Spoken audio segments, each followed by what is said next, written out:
The Adventures of Sherlock Holmes by Arthur Conan Doyle. Part 3. A Case of Identity.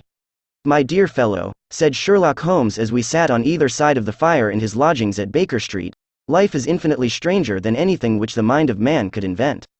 We would not dare to conceive the things which are really mere commonplaces of existence.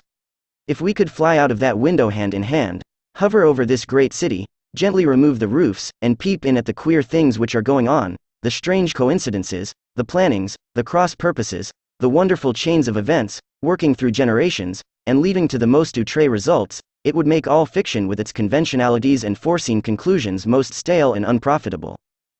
And yet I am not convinced of it," I answered.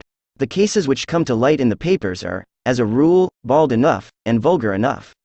We have in our police reports realism pushed to its extreme limits, and yet the result is, it must be confessed, neither fascinating nor artistic. A certain selection and discretion must be used in producing a realistic effect," remarked Holmes. "This is wanting in the police report, where more stress is laid, perhaps, upon the platitudes of the magistrate than upon the details, which to an observer contain the vital essence of the whole matter. Depend upon it, there is nothing so unnatural as the commonplace." I smiled and shook my head. "I can quite understand your thinking so," I said. "Of course, in your position of unofficial advisor and helper to everybody who is absolutely puzzled, throughout 3 continents, you are brought in contact with all that is strange and bizarre. But here," I picked up the morning paper from the ground, "let us put it to a practical test.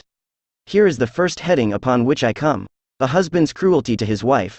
There is half a column of print, but I know without reading it that it is all perfectly familiar to me. There is, of course, the other woman, the drink, the push, the blow, the bruise, the sympathetic sister or landlady. The crudest of writers could invent nothing more crude. Indeed, your example is an unfortunate one for your argument," said Holmes, taking the paper and glancing his eye down it.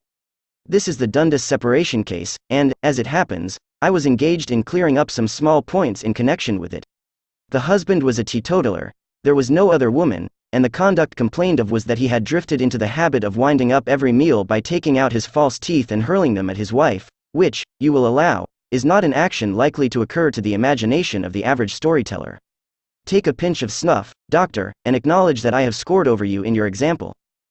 He held out his snuff-box of old gold, with a great amethyst in the center of the lid.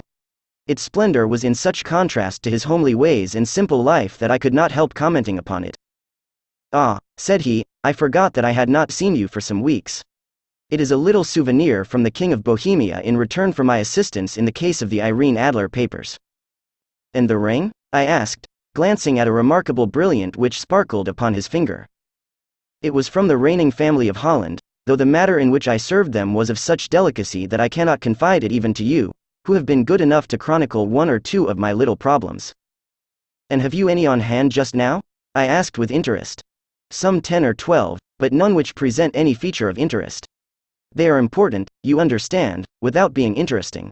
Indeed, I have found that it is usually in unimportant matters that there is a field for the observation, and for the quick analysis of cause and effect which gives the charm to an investigation.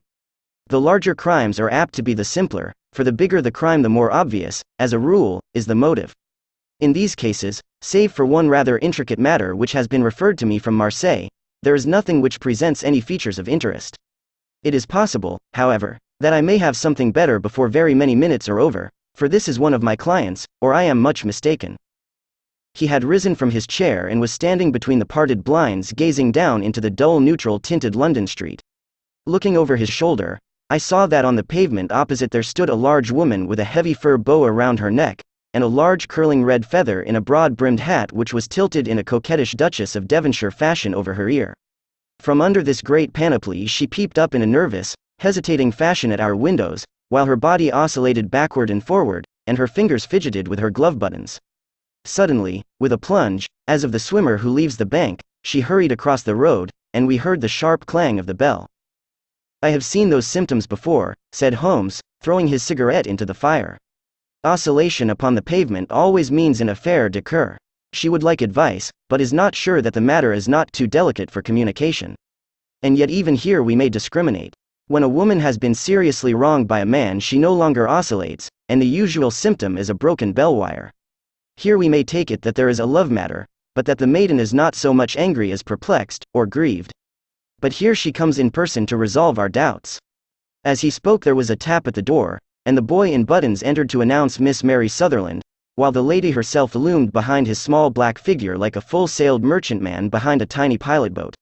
Sherlock Holmes welcomed her with the easy courtesy for which he was remarkable, and, having closed the door and bowed her into an armchair, he looked her over in the minute and yet abstracted fashion which was peculiar to him.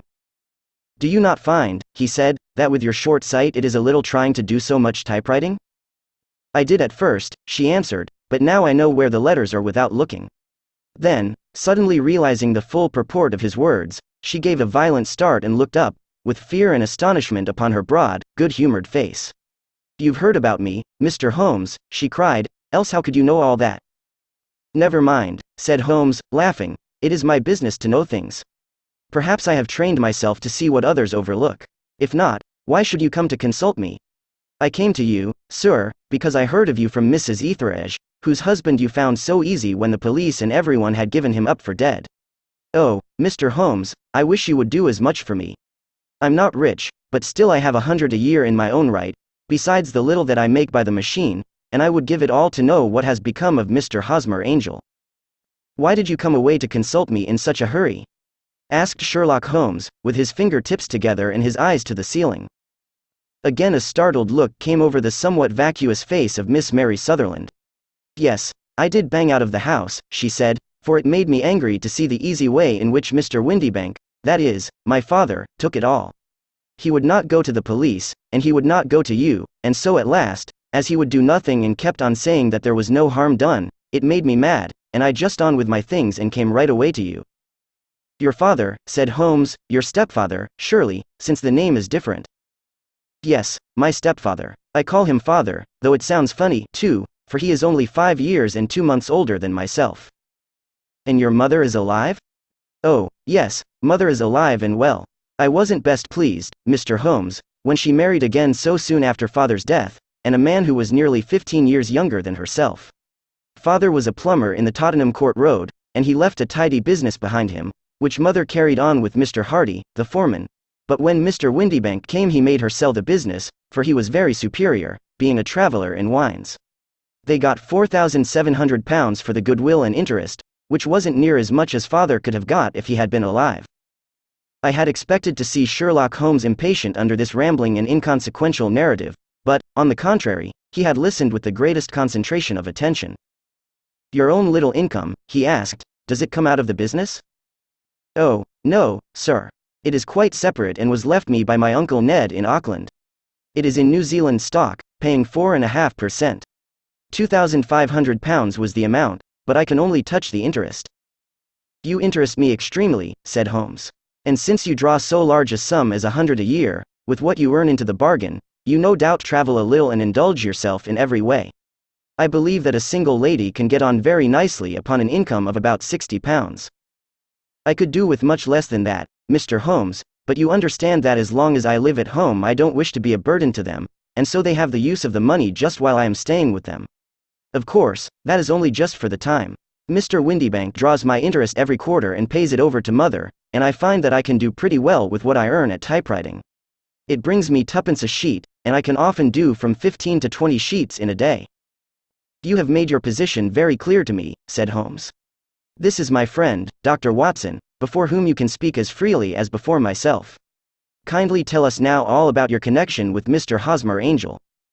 A flush stole over Miss Sutherland's face, and she picked nervously at the fringe of her jacket. "I met him first at the gasfitters' ball," she said. "They used to send father tickets when he was alive, and then afterwards they remembered us, and sent them to mother. Mr. Windybank did not wish us to go. He never did wish us to go anywhere. He would get quite mad if I wanted so much as to join a Sunday school treat. But this time I was set on going, and I would go, for what right had he to prevent? He said the folk were not fit for us to know, when all father's friends were to be there. And he said that I had nothing fit to wear, when I had my purple plush that I had never so much as taken out of the drawer. At last, when nothing else would do, he went off to France upon the business of the firm, but we went, mother and I, with Mr. Hardy, who used to be our foreman, and it was there I met Mr. Hosmer Angel." "I suppose," said Holmes, "that when Mr. Windybank came back from France he was very annoyed at your having gone to the ball." "Oh, well, he was very good about it. He laughed, I remember, and shrugged his shoulders, and said there was no use denying anything to a woman, for she would have her way. I see. Then at the gasfitter's ball you met, as I understand, a gentleman called Mr. Hosmer Angel. Yes, sir. I met him that night, and he called next day to ask if we had got home all safe, and after that we met him. That is to say, Mr. Holmes, I met him twice for walks, but after that father came back again, and Mr. Hosmer Angel could not come to the house any more. No? Well, you know father didn't like anything of the sort. He wouldn't have any visitors if he could help it, and he used to say that a woman should be happy in her own family circle. But then, as I used to say to mother, a woman wants her own circle to begin with, and I had not got mine yet. But how about Mr. Hosmer Angel? Did he make no attempt to see you? Well, father was going off to France again in a week, and Hosmer wrote and said that it would be safer and better not to see each other until he had gone. We could write in the meantime, and he used to write every day. I took the letters in the morning, so there was no need for father to know. Were you engaged to the gentleman at this time? Oh, yes, Mr. Holmes. We were engaged after the first walk that we took. Hosmer, Mr. Angel, was a cashier in an office in Leadenhall Street, and... What office? That's the worst of it, Mr. Holmes, I don't know. Where did he live, then? He slept on the premises. And you don't know his address? No, except that it was Leadenhall Street. Where did you address your letters, then? To the Leadenhall Street post office, to be left till called for. He said that if they were sent to the office he would be chaffed by all the other clerks about having letters from a lady, so I offered to typewrite them, like he did his, but he wouldn't have that, for he said that when I wrote them they seemed to come from me, but when they were typewritten he always felt that the machine had come between us. That will just show you how fond he was of me, Mr. Holmes, and the little things that he would think of. It was most suggestive, said Holmes. It has long been an axiom of mine that the little things are infinitely the most important. Can you remember any other little things about Mr. Hosmer Angel? He was a very shy man, Mr. Holmes. He would rather walk with me in the evening than in the daylight, for he said that he hated to be conspicuous. Very retiring and gentlemanly he was. Even his voice was gentle. He'd had the quinsy and swollen glands when he was young, he told me, and it had left him with a weak throat, and a hesitating, whispering fashion of speech. He was always well dressed, very neat and plain, but his eyes were weak, just as mine are, and he wore tinted glasses against the glare. Well, and what happened when Mr. Windybank, your stepfather, returned to France? Mr. Hosmer Angel came to the house again and proposed that we should marry before father came back. He was in dreadful earnest and made me swear, with my hands on the testament, that whatever happened I would always be true to him. Mother said he was quite right to make me swear, and that it was a sign of his passion. Mother was all in his favor from the first and was even fonder of him than I was. Then, when they talked of marrying within the week, I began to ask about father, but they both said never to mind about father, but just to tell him afterwards, and mother said she would make it all right with him. I didn't quite like that, Mr. Holmes. It seemed funny that I should ask his leave, as he was only a few years older than me, but I didn't want to do anything on the sly, so I wrote to father at Bordeaux, where the company has its French offices, but the letter came back to me on the very morning of the wedding. It missed him, then? Yes, sir, for he had started to England just before it arrived. Ha, that was unfortunate. Your wedding was arranged, then, for the Friday. Was it to be in church? Yes, sir, but very quietly. It was to be at St. Saviour's, near King's Cross, and we were to have breakfast afterwards at the St. Pancras Hotel. Hosmer came for us in a hansom, but as there were two of us he put us both into it and stepped himself into a four-wheeler, which happened to be the only other cab in the street. We got to the church first, and when the four-wheeler drove up we waited for him to step out, but he never did, and when the cabman got down from the box and looked there was no one there. The cabman said that he could not imagine what had become of him, for he had seen him get in with his own eyes. That was last Friday, Mr. Holmes, and I have never seen or heard anything since then to throw any light upon what became of him. It seems to me that you have been very shamefully treated, said Holmes. Oh, no, sir. He was too good and kind to leave me so. Why, all the morning he was saying to me that, whatever happened, I was to be true, and that even if something quite unforeseen occurred to separate us, I was always to remember that I was pledged to him, and that he would claim his pledge sooner or later. It seemed strange talk for a wedding morning, but what has happened since gives a meaning to it. Most certainly it does. Your own opinion is, then, that some unforeseen catastrophe has occurred to him? Yes, sir. I believe that he foresaw some danger, or else he would not have talked so. And then I think that what he foresaw happened. But you have no notion as to what it could have been? None. One more question. How did your mother take the matter? She was angry, and said that I was never to speak of the matter again. And your father? Did you tell him? Yes, and he seemed to think, with me, that something had happened, and that I should hear of Hosmer again. As he said, what interest could anyone have in bringing me to the doors of the church, and then leaving me? Now, if he had borrowed my money, or if he had married me and got my money settled on him, there might be some reason, but Hosmer was very independent about money and never would look at a shilling of mine. And yet, what could have happened? And why could he not write? Oh, it drives me half mad to think of it, and I can't sleep a wink at night. She pulled a little handkerchief out of her muff and began to sob heavily into it. I shall glance into the case for you, said Holmes, rising, and I have no doubt that we shall reach some definite result. Let the weight of the matter rest upon me now, and do not let your mind dwell upon it further. Above all, try to let Mr. Hosmer Angel vanish from your memory, as he has done from your life. Then you don't think I'll see him again? I fear not. Then what has happened to him? You will leave that question in my hands. I should like an accurate description of him and any letters of his which you can spare. I advertised for him in last Saturday's Chronicle, said she. Here is the slip and here are 4 letters from him. Thank you. And your address? Number 31 Lyon Place, Camberwell. Mr. Angel's address you never had, I understand.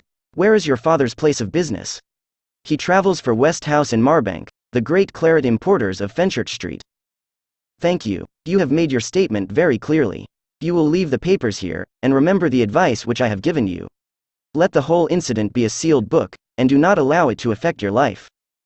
You are very kind, Mr. Holmes, but I cannot do that. I shall be true to Hosmer. He shall find me ready when he comes back. For all the preposterous hat and the vacuous face, there was something noble in the simple faith of our visitor which compelled our respect. She laid her little bundle of papers upon the table and went her way, with a promise to come again whenever she might be summoned. Sherlock Holmes sat silent for a few minutes with his fingertips still pressed together, his legs stretched out in front of him, and his gaze directed upward to the ceiling. Then he took down from the rack the old and oily clay pipe, which was to him as a counselor, and, having lit it, he leaned back in his chair, with the thick blue cloud wreaths spinning up from him, and a look of infinite languor in his face. Quite an interesting study, that maiden, he observed. I found her more interesting than her little problem, which, by the way, is rather a trite one. You will find parallel cases, if you consult my index, in Andover in '77, and there was something of the sort at The Hague last year. Old as is the idea, however, there were 1 or 2 details which were new to me. But the maiden herself was most instructive. You appeared to read a good deal upon her which was quite invisible to me, I remarked. Not invisible but unnoticed, Watson. You did not know where to look, and so you missed all that was important. I can never bring you to realize the importance of sleeves, the suggestiveness of thumbnails, or the great issues that may hang from a bootlace. Now, what did you gather from that woman's appearance? Describe it. Well, she had a slate-colored, broad-brimmed straw hat, with a feather of a brickish red. Her jacket was black, with black beads sewn upon it, and a fringe of little black jet ornaments. Her dress was brown, rather darker than coffee color, with a little purple plush at the neck and sleeves. Her gloves were grayish and were worn through at the right forefinger. Her boots I didn't observe. She had small round, hanging gold earrings, and a general air of being fairly well-to-do in a vulgar, comfortable, easy-going way. Sherlock Holmes clapped his hands softly together and chuckled. "'Pon my word, Watson, you are coming along wonderfully. You have really done very well indeed. It is true that you have missed everything of importance, but you have hit upon the method, and you have a quick eye for color. Never trust to general impressions, my boy, but concentrate yourself upon details. My first glance is always at a woman's sleeve. In a man it is perhaps better first to take the knee of the trouser. As you observe, this woman had plush upon her sleeves, which is a most useful material for showing traces. The double line a little above the wrist, where the typewriter presses against the table, was beautifully defined. The sewing machine, of the hand type, leaves a similar mark, but only on the left arm, and on the side of it farthest from the thumb, instead of being right across the broadest part, as this was. I then glanced at her face, and, observing the dint of a pince nez at either side of her nose, I ventured a remark upon short sight and typewriting, which seemed to surprise her. It surprised me. But, surely, it was obvious. I was then much surprised and interested on glancing down to observe that, though the boots which she was wearing were not unlike each other, they were really odd ones, the one having a slightly decorated toe cap, and the other a plain one. One was buttoned only in the 2 lower buttons out of 5, and the other at the 1st, 3rd, and 5th. Now, when you see that a young lady, otherwise neatly dressed, has come away from home with odd boots, half-buttoned, it is no great deduction to say that she came away in a hurry. And what else? I asked, keenly interested, as I always was, by my friend's incisive reasoning. I noted, in passing, that she had written a note before leaving home but after being fully dressed. You observed that her right glove was torn at the forefinger, but you did not apparently see that both glove and finger were stained with violet ink. She had written in a hurry and dipped her pen too deep. It must have been this morning, or the mark would not remain clear upon the finger. All this is amusing, though rather elementary, but I must go back to business, Watson. Would you mind reading me the advertised description of Mr. Hosmer Angel? I held the little printed slip to the light. Missing, it said, on the morning of the 14th, a gentleman named Hosmer Angel. About 5 feet, 7 in height, strongly built, sallow complexion, black hair, a little bald in the center, bushy, black side whiskers and mustache, tinted glasses, slight infirmity of speech. Was dressed, when last seen, in black frock coat faced with silk, black waistcoat, gold Albert chain, and grey Harris tweed trousers, with brown gaiters over elastic-sided boots. Known to have been employed in an office in Leadenhall Street. Anybody bringing, and see. That will do, said Holmes. As to the letters, he continued, glancing over them, they are very commonplace. Absolutely no clue in them to Mr. Angel, save that he quotes Balzac once. There is one remarkable point, however, which will no doubt strike you. They are typewritten, I remarked. Not only that, but the signature is typewritten. Look at the neat little, Hosmer Angel, at the bottom. There is a date, you see, but no superscription except Leadenhall Street, which is rather vague. The point about the signature is very suggestive, in fact, we may call it conclusive. Of what? My dear fellow, is it possible you do not see how strongly it bears upon the case?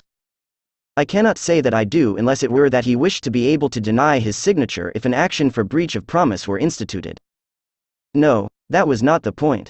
However, I shall write 2 letters, which should settle the matter. One is to a firm in the city, the other is to the young lady's stepfather, Mr. Windybank, asking him whether he could meet us here at 6 o'clock tomorrow evening. It is just as well that we should do business with the male relatives.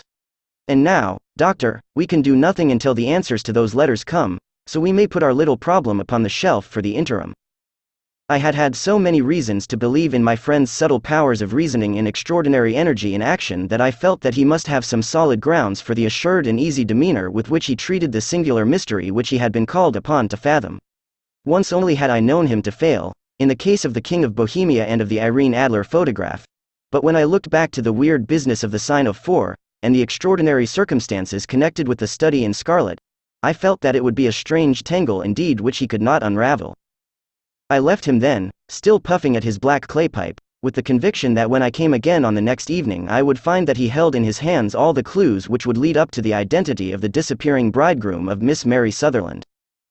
A professional case of great gravity was engaging my own attention at the time, and the whole of next day I was busy at the bedside of the sufferer.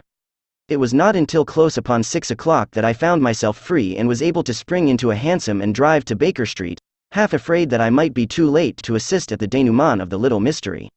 I found Sherlock Holmes alone, however, half asleep, with his long, thin form curled up in the recesses of his armchair. A formidable array of bottles and test tubes, with the pungent cleanly smell of hydrochloric acid, told me that he had spent his day in the chemical work which was so dear to him. Well, have you solved it? I asked as I entered. Yes, it was the bisulfate of baryta. No, the mystery. I cried. Oh, that. I thought of the salt that I have been working upon. There was never any mystery in the matter, though, as I said yesterday, some of the details are of interest. The only drawback is that there is no law, I fear, that can touch the scoundrel. Who was he, then, and what was his object in deserting Miss Sutherland? The question was hardly out of my mouth, and Holmes had not yet opened his lips to reply, when we heard a heavy footfall in the passage and a tap at the door. This is the girl's stepfather, Mr. James Windybank, said Holmes. He has written to me to say that he would be here at 6. Come in. The man who entered was a sturdy, middle-sized fellow, some 30 years of age, clean-shaven, and sallow-skinned, with a bland, insinuating manner, and a pair of wonderfully sharp and penetrating gray eyes. He shot a questioning glance at each of us, placed his shiny top hat upon the sideboard, and with a slight bow sidled down into the nearest chair. "Good evening, Mr. James Windybank," said Holmes. "I think that this typewritten letter is from you, in which you made an appointment with me for 6 o'clock.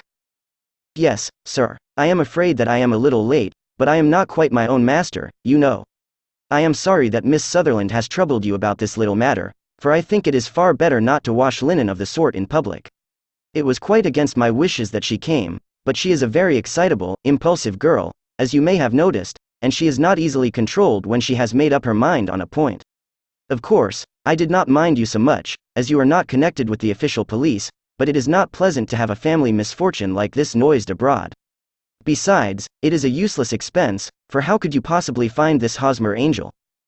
"On the contrary," said Holmes quietly, "I have every reason to believe that I will succeed in discovering Mr. Hosmer Angel." Mr. Windybank gave a violent start and dropped his gloves. "I am delighted to hear it," he said. "It is a curious thing," remarked Holmes, "that a typewriter has really quite as much individuality as a man's handwriting. Unless they are quite new, no two of them write exactly alike. Some letters get more worn than others, and some wear only on one side. Now, you remark in this note of yours, Mr. Windybank, that in every case there is some little slurring over of the E, and a slight defect in the tail of the R. There are 14 other characteristics, but those are the more obvious. We do all our correspondence with this machine at the office, and no doubt it is a little worn," our visitor answered, glancing keenly at Holmes with his bright little eyes. "And now I will show you what is really a very interesting study, Mr. Windybank," Holmes continued. "I think of writing another little monograph some of these days on the typewriter and its relation to crime. It is a subject to which I have devoted some little attention. I have here 4 letters which purport to come from the missing man. They are all typewritten. In each case, not only are the E's slurred and the R's tailless, but you will observe, if you care to use my magnifying lens, that the 14 other characteristics to which I have alluded are there as well." Mr. Windybank sprang out of his chair and picked up his hat. "I cannot waste time over this sort of fantastic talk, Mr. Holmes," he said.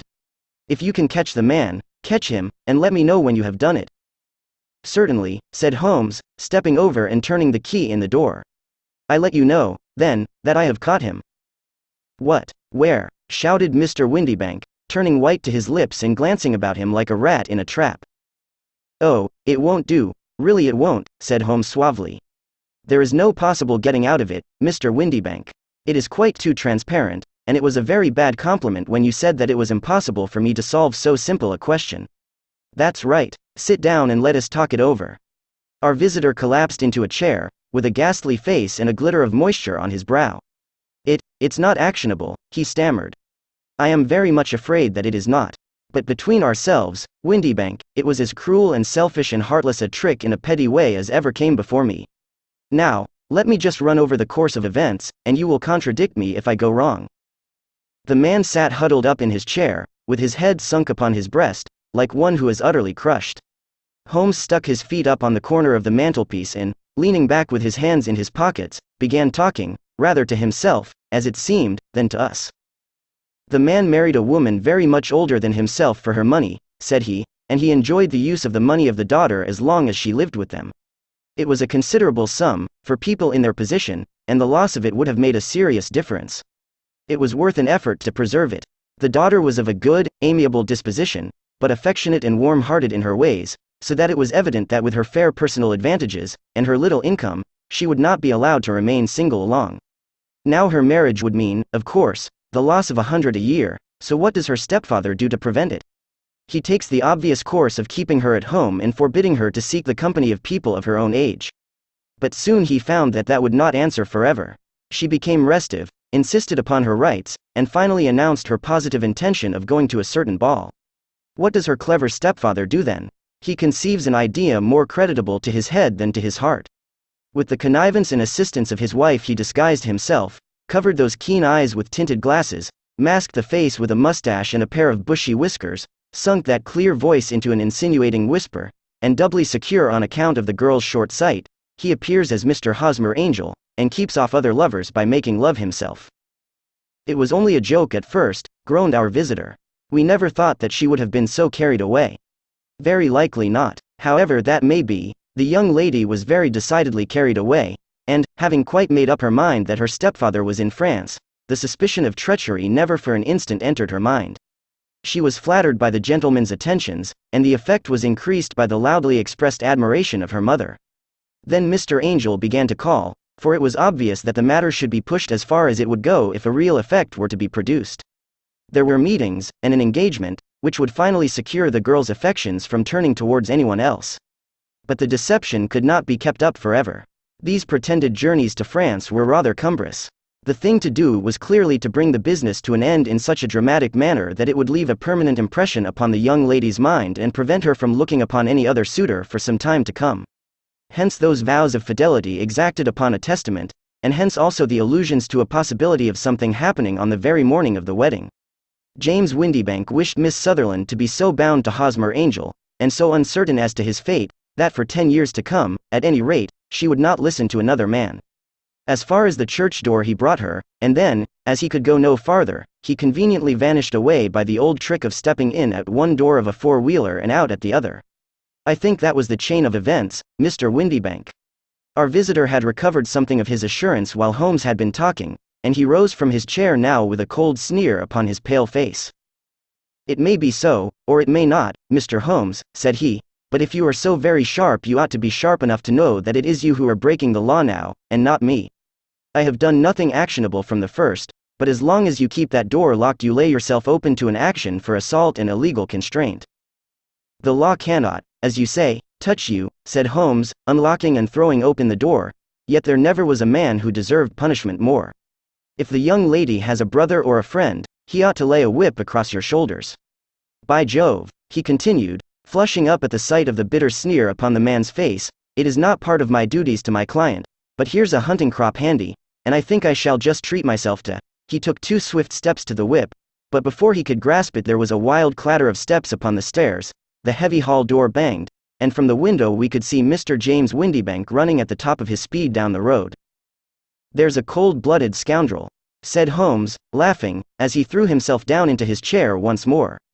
That fellow will rise from crime to crime until he does something very bad, and ends on a gallows. The case has, in some respects, been not entirely devoid of interest. I cannot now entirely see all the steps of your reasoning, I remarked.